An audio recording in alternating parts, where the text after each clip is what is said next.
What's up, guys? This is Chidume Kenta, and we are here for another episode. This is a Christmas special, and you will not believe who I have here with me. The man who raised me. None other than Mr. I.S. Ekenta. Hi, Dad. Hi, Chidum. Interesting. You were surprised when I told you wanted to have an interview today, yeah? Yes, I did. I was surprised. I was surprised. Interesting. Today's episode is going to be very interesting. You know, it's going to be very interesting because there are a lot of things I would like to talk. There are so many things that I've been thinking through over the past few years, and I wanted to share with you. But let's see how it goes. But the first thing I wanted to tell you something, Daddy. I broke your mug today. My mug. The handle. Yes, that's true. Oh, you know. I saw your mom or somebody or something. Yes. Oh my gosh! And everyone is like, Judy, you broke Daddy's mug. Better go and buy a new one. I'm like, yeah, well, this will. So the first thing is the title of this podcast I do. Would you want to guess the name? I don't think you'll be able to guess it, but I can quickly tell you what it is. Just tell me. Estovir. Estovir. Yeah, that is the name. That is Latin. Yes, it is. Latin. I did some Latin. Yes. I got that from you. The first time I ever heard Estovir was from you. Be a man. Yes, exactly. So that is the title, and it's directed towards men. Trying to make them better, trying to build better quality men. That is great. That is wonderful. So, we're hopeful. Let's see. The world needs that. Not only Nigeria. I honestly believe. Thank you for that. So, I think my first question is, what does it mean to be a man, Daddy? What does it mean to be a man? I do not know how that answer is going. I have no idea, but it's a question that many young men need to ask. What does it mean to be a man, Dad? I know it's very wide. I apologize wide. I apologize for the width of the question, but in your own... It's very, very wide, yes. And then, it depends on one's upbringing, what one thinks. What one thinks a man is. So, an assemblyman in Nigeria did say women are of no importance. A man should not say that. A man cannot say that. Another person thinks to be a man is, in Nigeria perhaps, to get money, to get wealth by crookery. Once you are not caught, and you have money to throw around, you have power, money, power, then you are a man. Another person thinks power, political power, maybe control over people, makes you a man. At the end of the day, for those who believe in God, is God who will say, this is the man. Interesting. And that is a very, very wide thing. It just means that we're now talking about saints. There's men who will become saints. That's deep. Yes, very, very serious. And if you know what it takes to make a saint, it's not a joke. Then, we are going beyond the ordinary. Exactly. We're going beyond the ordinary. Exactly. So being a man to me is a man a young man who is nurtured and grows into seeing his responsibilities, accepting them, and acting on them. That is deep. That is it. Seeing his responsibilities, accepting them, acting on them. Whether it's to his parents, to his classmates, to his peers, to his colleagues as work as he grows, to his subordinates as he goes higher up, to his own supervisors and superiors, doing honest work for honest pay. I like that. Or paying people honestly for the work they do. It's wide. Yeah. I hear a lot of justice in the background. The way you speak, yes. Being a just person. Yeah, no, you must be just. You must be just. It's a primary thing. Without justice, there will be no peace. Without justice, though, wow. Yes, without justice, there can be no peace. People may keep quiet when there's injustice, but within them, obviously, they know something is wrong, the way they've been treated, and they're unhappy. So there's no peace for them. That's deep. The man who committed the injustice may feel at peace, but it's not right.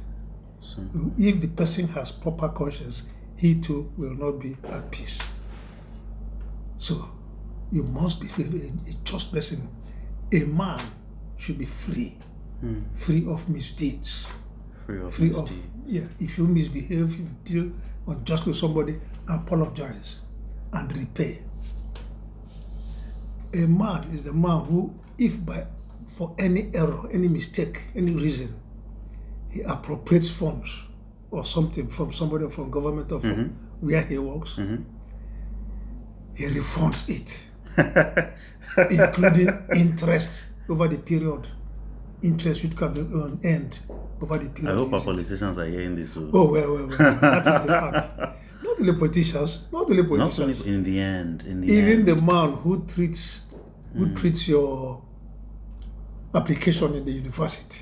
I mean, application for your transcript seems to want somebody. In many universities, they seem to want something. Yeah, everybody wants something. So we can't just say the politicians. True. The policemen, the judges, everybody. True. Yeah. Be just. People Not in bad. any type of position. Not bad. Yeah. Not So bad. it's not easy. It's not easy. So when we talk of saints, I think I know what I was talking about. So it's not for we ordinary mortals, but we must strive. We have to strive to get there. That is the point. That's the simple point. Yes. Strive to be Yes. a saint. If you've never heard of that word, please look it up. Google how to be a saint. My next question.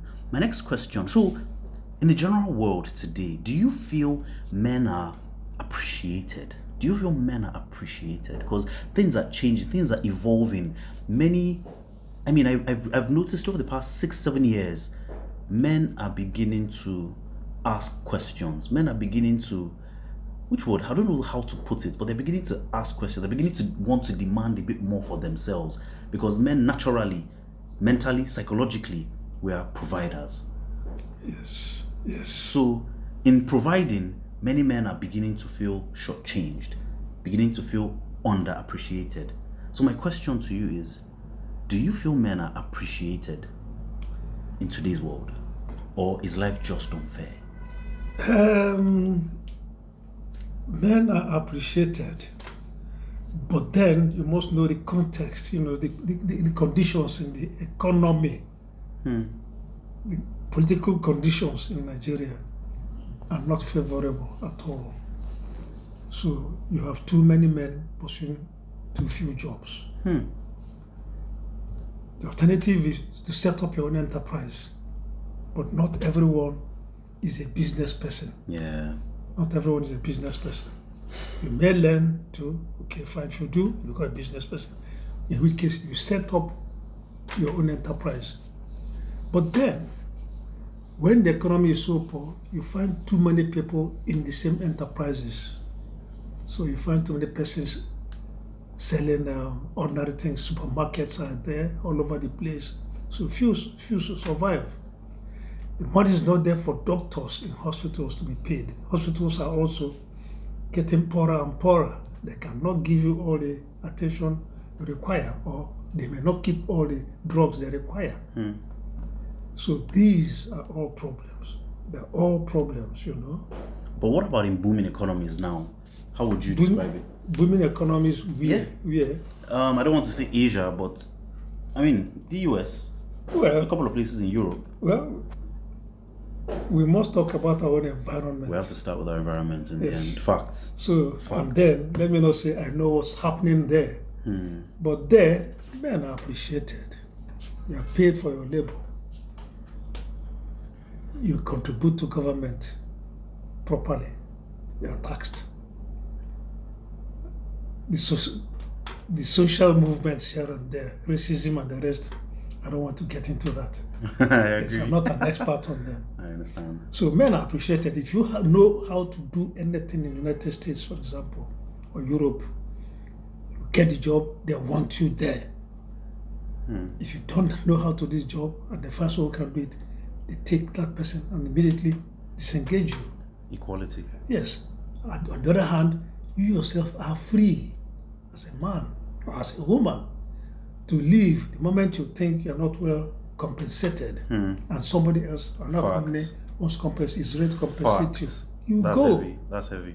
Free society. That's heavy. It's not by force. No. Then your It's not vote by is force. your vote. Majority wins. And then all of us will work with the majority to keep our country. While at the same time, we maintain what we think is the best way to go. Thank you for that. Thank you for that. My next question is, not many people, I mean, to be honest, when I talk with people in the past, I would say in the past 2-3 years, different people I have met, only about 10 to 20% of these people talk about religion. And when I say religion, I mean in terms of personal religion. They going to church, they being interested in church or in God or in a higher, I'll cut that out, don't worry. I'll cut that out, don't worry. I noticed that religion is, I don't want to say dying, but I will be honest, I think I would say it. Among my generation, it seems religion is dying. So my question is, what is the importance of religion for young men or for men generally? Well, religion, let's say religion, right now, let me just say the one I know about. Christianity, yes, is going further and further away from the people, or the people, or rather, are abandoning religion because now people are able to do many things. Society is able to do many things on its own. Yes. History from the Industrial Revolution to what it is until 40, 50 years ago, to the new revolution now, digital. And now that there's the third industrial revolution, now talking of a fourth one coming, which again is on digital, but then they say it's AI. Yeah. AI, automatic intelligence. What do you call it? AI. Yeah. That's the next thing. Official. Whatever it's going to be, I don't know. At over 70 now, let me not say I'm not afraid of anything. Yeah. Whatever it is, I believe I don't have to know much about Count it. yourself. But it's important for any young man who wants to be a man to be able to handle digital issues very well. Now, the issue of religion. So, man is able to do many things and is occupied too heavily today that he thinks religion is time consuming. He has no time for that. That's the problem. So, the telephone, the video, the video, the television, games. yes, the computer keeps the young person engaged perpetually. Perpetually is the word. So he has no time for proper music, proper art, proper literature. He has no time. And those things are things that educate a human being, that educate a man to know how to relate to people, how to respect people, how to do his work. All people are concentrated about today is what makes you succeed, what makes you succeed. And the success is not success in life as a human being, but success financially. Simple. Financially. And if we talk of religion, you cannot serve money, you cannot serve financial power. God first, before that. Then the mistake is being made that religion keeps you away from being wealthy. It's not so. In fact, a very religious person will pursue his work seriously. That's true. If he's in business, he'll be honest. And the honesty makes people come to him to give him work because they are sure he'll deliver the job properly. True. He'll do a good job and deliver it. True. So, but the world is funny. The crook succeeds here, succeeds there, succeeds here. If he doesn't get caught, he makes so much money. But then, how does he act in his own family, that young madman, with his wife? How does he treat his wife? Is he loyal to her? Fully loyal? Does the wife know everything about him? Does he make himself open? The children, how much time has he for the children? Bringing them up. How much time has he for them? And that is important. Because otherwise, as time goes, the children are on their own. One, the family is scattered. Raising themselves. Yes, and then that money you made and kept, when the time comes and you are not there anymore, it might be squandered. You find enterprises, big enterprises, once the owner goes, it collapses. They collapse. Why? I'm not saying the children must be in the same enterprise as their parents were, but the wealth should be handled so that it remains in the new ventures they're undertaking. The wealth should be made to stay. Or otherwise, it should be given to charity, NGOs, those setting up enterprises, other things, hospitals or schools, universities and the rest. Give the money to them, or those who are building roads, give to your society. But don't just allow the money to be frittered away by children whom you failed to bring up properly. So religion is important, very, very important. If you're honest with your work, you do a good job. That's it. And then, how much does an individual need? So do not go after money in that way. If you find money, why? Make money.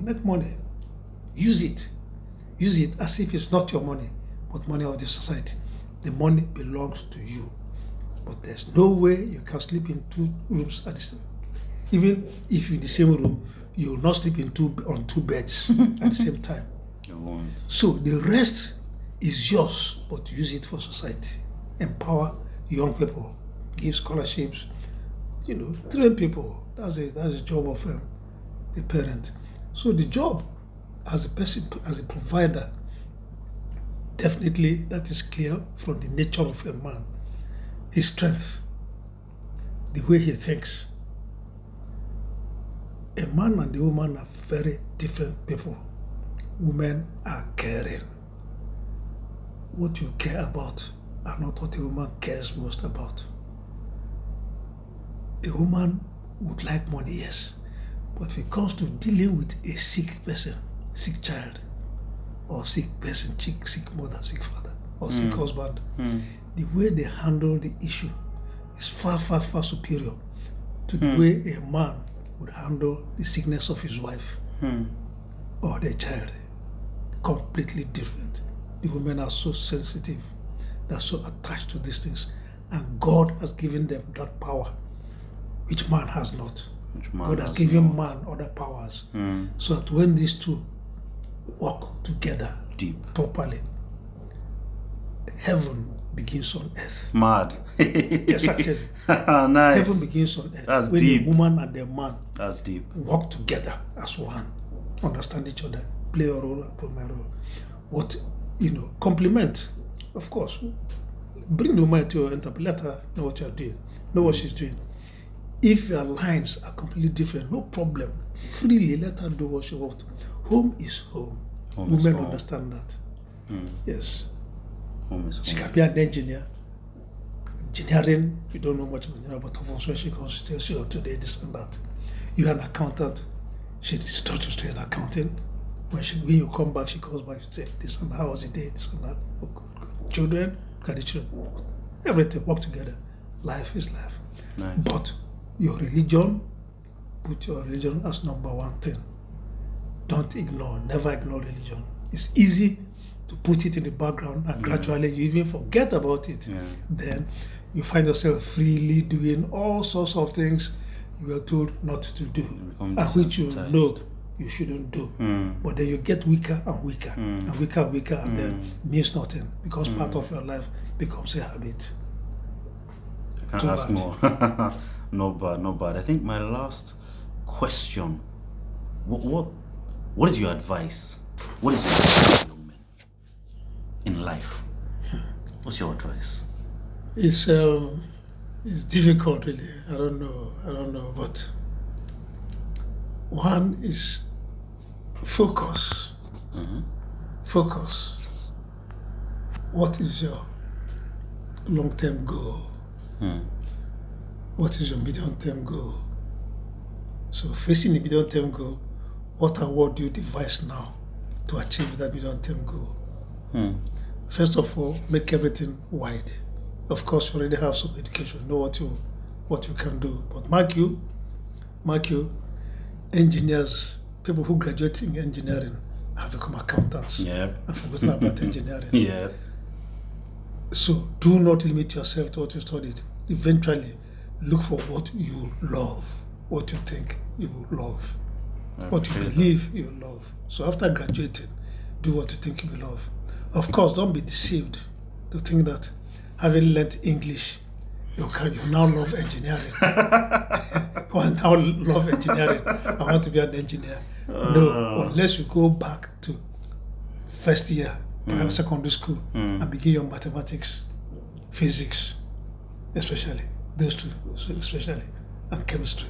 Do you remember when I was doing computer science in Unilag? Yes. And after I left, you called me home and you asked me a question. You said, Chidum, computer science isn't working for you. What do you want to do? And no one had ever asked me that question that way before. And I said, advertising. And you said, okay, advertising is great. But, think of marketing. Marketing is like an umbrella.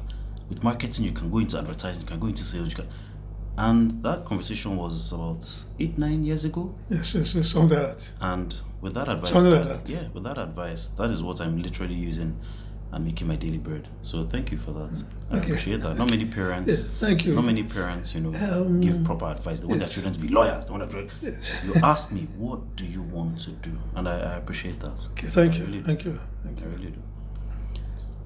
Final thing I would say. I remember one Father's Day. I wish you happy Father's Day. I was like, hey Dad, happy Father's Day. And you were like, today is Father's Day. Okay, yeah, okay. And you went about your business. And I was just looking and I was like, if this were Mother's Day, we would not have heard the end of it. There will be questions about gifts and pictures of how other people wish. And I was like, men are we're really different. We're designed very differently from women. Because I even look at myself, my birthday to me is like a new year. Okay, what's the plan? How are things going? What next? But then my friends are doing photo shoots, and I'm wondering what is. We're really different. So I think this is just me appreciating you, telling you that I appreciate you, Dad. I really do. And I would also be honest, just to round up, I'll also be honest. For the past 5, 6, 7 years, I tell all my friends how amazing my dad is. Such a gentleman. This is firm. I am becoming who I am because of my father and everything I've seen. I mean, of course, my mom is great, but today we're talking about the men. And I keep telling my friends, I'm like, I've never told my dad I love him. It's not an African thing. It's not an African thing. I never ever told my dad that anyway. Daddy, I love you. Okay. What do you have to say to that? Chidum, I love you too. I love you. I love my children. Oh my God. And I tell my friends, and I'm like, I've never told my dad I love him. I don't know how to tell him. I feel odd. And I'm like, guys, tell him. But he knows now, But guys, it's not an Igbo. We are Igbos. It's not an Igbo style. Mm-hmm. So that's the primary thing. So why isn't it an Igbo style? What does it indicate? Does it indicate weakness? Why don't men talk about that? No, it's nothing to me, but it's an interesting question. It's simply the way we live. Our parents were ready to die for us. They brought us up. They caned us when we were young. And we thank them now. My principal in school caned me once, and I thank him. I thank you very much. Are you guys hearing? You should listen well. Thank you very much. I'm not saying assaulted the child. Exactly. The care was the issue those days. If your father or mother could cane you. So, but then that's what it was. So, I love you, and all that is not the issue. Words. So, yes. Because many times, even the white man in the television and films, all their love, and the next day, they are quarreling, and that's divorce and straight away because the person didn't use the toothpaste properly. And because it's a serious matter, divorce comes. Nonsense. So to write on what you just said, this is to the viewers. Yes. I love you is a word. And life is not just about words, it's about actions. What are you doing to show it? And there's something you said also, in the movies, the media, everything is all glitz and glamour, love, it's all spicy, but they do not bring the grit. They do not show the grind. And many of them give up so easily. Yes, and then that's what society imitates. That's what the young people take, and they think that is the life. They think that is Yes, the life. but then if you remember, you yourself mentioned once that I've forgotten who the musician was or digital person was, who said this thing is for the world, but my children don't watch it. I don't know. Yeah. Eminem, the rapper. That kind of He yes, was yes, rapping yes. and So he you said can his see daughter doesn't listen to his music. he's making money on the on gullible people. Wow. While Deep. his own family he wants to keep That's very deep. intact. That's very deep. That's very deep. So that's the thing. Wow. Man, Mr. Kenta. I think I'll round up here. We'll probably do my another dear. part 2. Thank you. There was something I wanted to talk about, but maybe I'll save it for the next episode. It's WDH. Wild Dust Hound. Okay. But I'll probably save that for the next episode. Okay, I think then. it's something to talk about, to share with the Okay, world. then. I think it's time. Okay, it is. It is. It's an interesting thing. Yes, So my dad very wrote a interesting. book about his experience during the Civil War, the Biafran War. But I'll just keep the tension. I'll keep the tension here. The next time I have an episode with my dad, we'll talk about it, and we'll tell you where to buy it. All right. Thanks so much, Dad. Thank you. It's been a my pleasure. dear. Thank It's you, been a dear pleasure. children. Thank you very much. Thank you. Cheers. Thanks, guys. Please subscribe, like, share, drop your comments. Let's know what you think. Let's know what you feel. Let's hear your suggestions. If you have things to add, if you have things to take away, let's know. Tell us. Let's share. Same time next week. God bless.